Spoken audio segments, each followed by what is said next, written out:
So game 9 of the World Championship match between Magnus Carlsen and Nepomniachtchi. Nepo desperately needs to win this one, so he tries c4. He's trailing 2 points in the match. e6, g3, d5, bishop g2.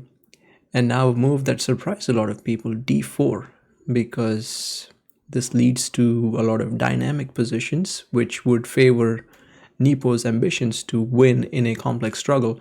But Magnus's point is that d4 leads to quite a few forcing lines, and I suppose this is the line that he had prepared for the match, so he thought no good reason to deviate from that. So knight f3. White could, for example, try b4, and of course the point is if takes, then queen check and picks this guy. Knight c6, takes, takes, and takes. But black here could play e5 and then a different type of game results. So instead, white plays knight f3, preventing e5, and knight c6 castles. And now bishop c5 from Magnus. If, let's say, knight f6, why not move the knight first and then the bishop? Then white has e3. And now if he tries bishop c5, well, the interesting point here is pawn to b4. Because if takes, then pawn takes. And now you cannot take this guy, because if takes, then knight takes, queen takes, check. He's going to pick up this guy. Knight d7 blocks takes, but black has queen takes a1. But knight c3, and the queen is trapped, and all white has to do is move this bishop away next move, and the queen will be lost to this rook on f1. So that's an amazing trap in that position. So instead, black would have to play a move like pawn to e5, but then after takes, takes, d3, should be 7. This is a sample line, knight a3. White starts to really exert some pressure on this point in this fashion, bishop b2, and now we can see this guy is under a lot of fire from white's pieces, and this would not be a pleasant position for black to play, which is why he chooses this move order. Because now if, let's say, e3, then the interesting point is he doesn't have to play knight f6, he can play knight g to e7. Well, what's the point of that? Well, if b4, now he can just take, because if takes, then sure he can take here now, because takes, takes, and now queen a4 check is met by knight moving back. And as you can see, that knight on e7 is holding the knight on c6. So that's the point of delaying that knight move and inviting white to play e3 if he wants to. But Nepo plays d3, and now Magnus plays knight f6, because now if e3 he can just castle and there's no more b4 tricks in the position. So Nepo plays it slow with knight b to d2. And Magnus here did not castle, which would more or less lead to a similar type of position, but he had a specific idea in mind with a5. And now if white has to make sense of this guy, he has to move this immediately, or black would have the option of a4 and cutting out any knight b3 idea. So he goes knight b3, bishop e7, and now black is already threatening a4. So e3, so it's threatening knight takes d. So takes, bishop takes, and now Magnus forces him again with knight g4. Because this bishop is not going to be in a comfortable position as long as this knight is here. And it's not easy. For example, if bishop to c1, then a4, you move the knight and you drop this pawn. Same thing happens with bishop to d2. a4 and you take. And if bishop f4, then you simply hit him with e5, and the same thing happens again. So the only move that's left is to trade at least the bishop, not for this knight, but for the dark squared bishop, so that black doesn't have the advantage of 2 bishops. And now Magnus hits him. Well, he could have hit him with a4, but there's a subtle point to that. If a4, then white takes, queen takes, and knight b to d4. And what we see here is that this guy is a badly placed knight, whereas this guy is a really well placed knight. So white, with this move, is trading off his badly placed piece for black's active piece. So this would be a favorable trade for white, which is why Magnus didn't force it with a4. Magnus just castled, because now white could take here and then go knight d4, but the difference is black hasn't wasted a move with a4 in that line. And if takes, black would play e5, and you see the advantage of not having wasted a move. Black is able to get counterplay with e5. So instead, Jan played, instead of bishop takes e7, Jan played d4. And now a4 for Magnus, which pretty much forces takes on e7. And after queen takes, it goes knight to c5, hitting the pawn on a4. Now that's already a critical moment in the game, because the engines are showing that black has to forget about this guy and play for dynamic equality with e5. So what happens if he takes on e4? Then e4 hits this knight, and there's only two ways to protect this. One, to move the knight. The other is to block or pin that pawn with rook e1 to the queen, but then black simply plays queen b4 and hits both knights, because you see that rook on a8 is targeting this guy as well. So now e takes f3 and queen takes a4 are both threatened in the position. So that's not working. And if he retreats the knight, let's say knight d2, then pawn to e3. Now he's threatening the knight, he's also threatening e2. And if he tries to block both threats with knight to e4, well, then knight takes f2. And if he takes, then e2 anyway. So white would have to play rook e1, and then black would play rook d8. Both pawns are pinned by the rooks to their corresponding queens. And now knight takes a4, but queen b4. And with the attack on this knight, let's say white goes b3, then black can regain his pawn with e takes d4, and he has equality.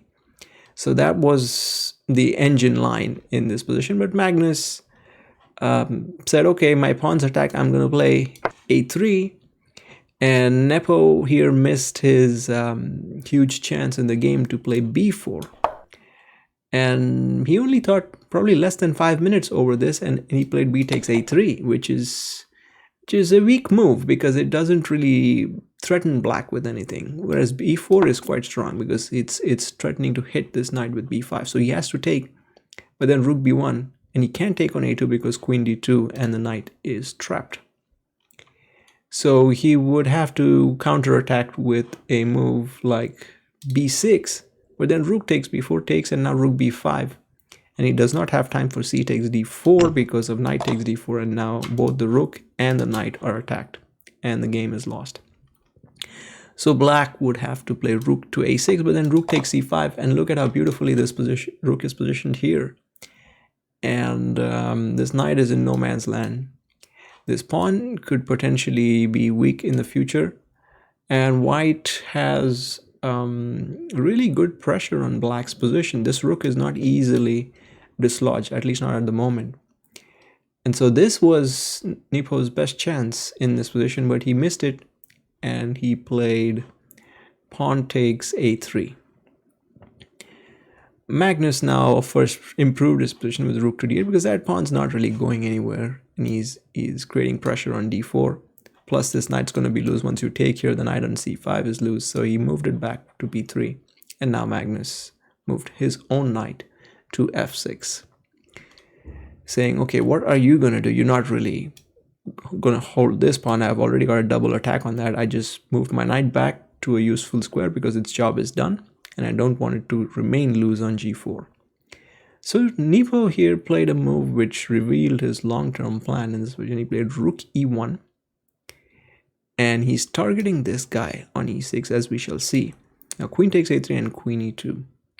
So long-term, it appears that Nepo wants to move this knight somewhere up here, sacrifice it on f7 if he can, and then his queen and rook are lined up to take on e6 as long as this bishop is dealt with in some way. So that looks to be the long-term objective. Plus he may be eyeing the back rank because the king is doesn't have any breathing space here. So if, let's say, this d5 happens and e takes d happens, then maybe in some line there could be queen e8 check. It's not immediately happening, but that's an idea in the position.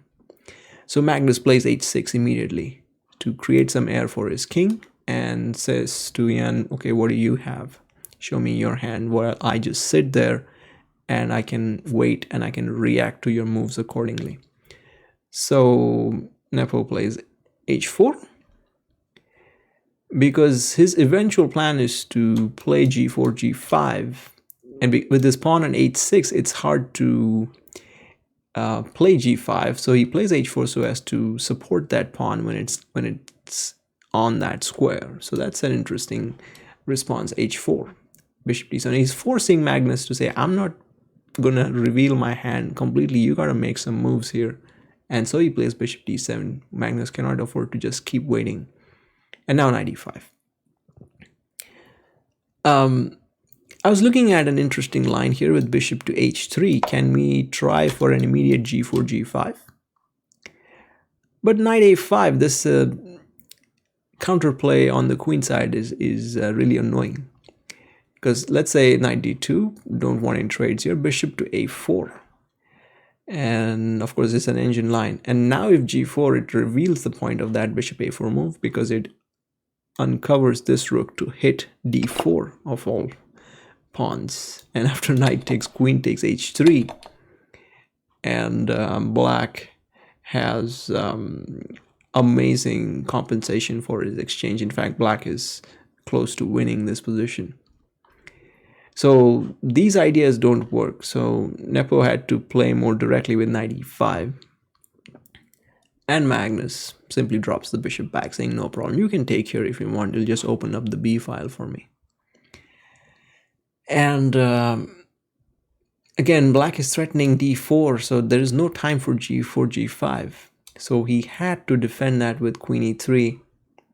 And Magnus now made a useful move with queen to b4, making room for his rook to come down here potentially. Also now his rook is hitting a2, so that keeps that rook tied down to the defense of the a pawn. And again he asked the question, okay, what's your move? And Nepo realized that there is nothing going on for him on the e file. And he switched to the b file. I was looking at this line, bishop takes c6, takes, and knight takes f7. And if king takes, then queen takes e6. But after king f8, there's no immediate blow for white, and black can play rook e8 next and get this queen out of e6, and he can again go to the corner with g8, and that's not going to be a problem for white. So rook e to b1. I'm sorry, that's not going to be a problem for black. Rook e to b1, and Magnus swaps up this knight. Really interesting decision, because after d takes e5, he's got to worry about this knight giving a discovered attack on the queen, plus his own knight is attacked. But Magnus noticed that this knight doesn't really have any good squares to run to. And obviously he saw that knight g4 hits white's queen, so white has to worry about this queen here. If let's say queen e2, then black simply plays h5, holds this knight. And if, let's say if knight c1 hitting the queen, then simply queen c3, and he's going after the loose pawn on e5. So that's not working. So Nepo instead played, I keep switching between Nepo and Nepo, which is what I noticed, but I guess that's all right. I've heard Nepo being used by others, but I guess if it's Nepomniachtchi, then Nepo makes sense to me. So anyway, queen e1. And now Magnus trades the queens. And later on, he admitted that he had missed this move, queen e1, in his calculation. But as it turned out, it was still fine for black. And he made the point that when you make good positional moves like queen b4, it usually happens that the tactics work for you, even though you may have missed calculating them. So in this case, Magnus had missed this move, queen e1. What's so good about that move? Well, what's so good is black doesn't have time to defend b7. Because let's say he tries rook a7, then white just plays f3 and this knight is trapped. So black has to deal with this guy first. So let's say h5, which is what Magnus did. And then bishop takes b7, he just dropped a pawn. But here black played rook a4, Magnus played rook a4, and he's still in good shape because white has some annoying weaknesses in this position with the pawn on a2, pawn on c4 is a weakness, pawn on e5 is a weakness. And this bishop is in no man's land in the current position. So for example, if he plays rook to c1, then simply knight takes e5. If rook a to c1, then he drops this guy. So what is he going to do? He played c5. But that was a blunder. The engines show that white had to try something like f3, knight a6, bishop e4. And now if rook takes c4, then maybe rook c1 here, and rook takes c7, knight f5, king f2, and with this a pawn being here and this bishop controlling a8, it is still a slight advantage for white. But instead he played the shocking move c5, which quite a few grandmasters also did not initially notice that it was a blunder. But after c6, which appears to be an anti-positional move because it locks this guy in completely, this guy is trapped, and there's no saving him, and Nepo realized that he had blundered. So he fought on for a bit with f3, knight a6, rook e4. But rook a7, rook b4, rook b8, and this guy is lost. So Nepo tried a4, takes, and now rook b6. That was the last try, because after he takes, he's got knights coming into c5, and now he can attempt to push this guy, and while this bishop remains locked on e8. So that was a nice try. But Magnus played knight to f5, and now he pushes with a5, rook b8, and a6. He had to go for it, because he could have played slow with king f2, but then black has knight d4, knight b5 ideas, and black is in no danger. So he had to create some complications. So he goes a6. And now I was quite stunned with Magnus's move. Knight takes pawn on g3. I would have chosen the safer approach with knight d4, king f2, and knight b5, and keeps this guy under control. And maybe then slowly maneuver the king around here, maybe bring the king even here, and then try to get to the d file and do a slow but sure path to victory. But Magnus took on g3, which was full of risks. So what's his point? Well, if a7, the point is rook a8, and now after rook a6 threatening knight a4, knight b6, black is just in time to play check, knight d4, and knight b5, and the pawn is lost. And if he tries the other idea, which is knight to a4, because he's getting tricky with a7 next, and then knight b6, then Magnus immediately played c5, and his idea is he's going to bring his bishop here, and that bishop's going to watch a8 at all times, and in the meantime this black knight is collecting pawns here. So Magnus is ready to sacrifice this guy for that guy, and he will trade down into an endgame with 2 extra pawns, which is a piece of cake for Magnus. I was quite impressed with his play here. So a7 was played, and now of course not rook a8, because knight b6 just runs into it's an immediate loss of the rook. With the rook takes a7, you gotta take it. But rook d8, and now if knight b6, let's say, then Magnus would have played bishop c6, stopping that guy. And now let's imagine if a8 queen, immediately just take, and then knight f5 picks up this guy, and that's winning. And let's say if king f2, then knight f5, anyway this guy is lost. And now there's just no way for white to find a configuration where he can keep this going and get his rook to b8 somehow. It's not happening for him. And let's try some moves. So let's say rook c1. Unfortunately, that's met with rook d2 check, and rook comes behind the pawn, and there is nothing for white. If he tries, let's say rook a5, then knight takes h4, no problem, you can take there. And now he can be completely cold-blooded and just take bishop takes f3. But bishop a8 demonstrates the idea that he just stays there, and this rook cannot fly to b8. So maybe rook b5 trying to get there, but knight f5. Knight takes, well, rook, if he's careless with knight f5, then sure, take, rook b8 check, and wins this rook and the pawn queens. But Magnus would just play king to h7, and now there's nothing, because once the king is off the back rank, then rook b8 is not so dangerous anymore, because now if his take takes, then there's no rook b8 because it just takes on a7. So that would be easily winning for Magnus.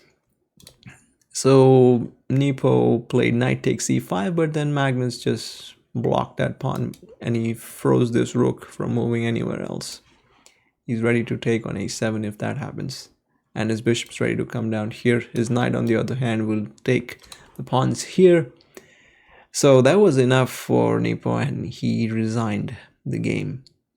So Magnus goes up 3 games in the match, and it'll be interesting to see if Nepo is able to conjure up anything in the last remaining games. I think that game 6 really broke him, and the games after that are showing the impact that game 6 had on Nepo. I think that he was mentally exhausted. More than that, I think his spirit was crushed in game 6 after Magnus really ground him down in that manner. So I think that is producing more and more mistakes in this match.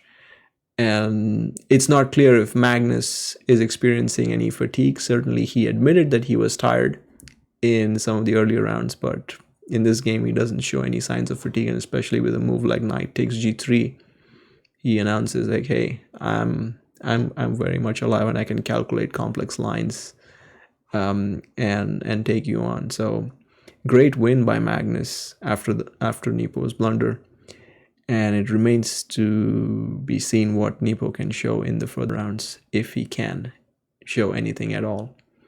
So looking forward to those games.